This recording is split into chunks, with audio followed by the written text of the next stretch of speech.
আমি মঞ্চে আহ্বান করছি আলহাজ রফিক রফিক ভাইকে মঞ্চে ডাকছি। মঞ্চে আসছে আব্দুল আজিজ সাবেক মেম্বার বিএনপি নেতা।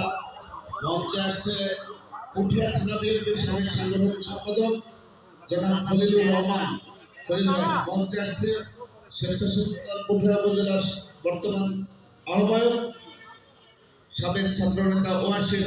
মঞ্চে আসছে সাবেক যুবদলের পুঠিয়া উপজেলা সিনিয়র সহসভাপতি আমাদের অত্যন্ত পরিশ্রমী একজন সাবেক যুবনেতা জনাব দেলোয়ার হোসেন। মঞ্চে আসছে আলহাজ ইনামুল হক। মঞ্চে আসছে আমাদের স্বেচ্ছাসেবক দলের সাবেক সেক্রেটারি উপজেলা সেক্রেটারি জনাব আলহাজ রাসেল সরকার। মঞ্চে আসছে আমাদের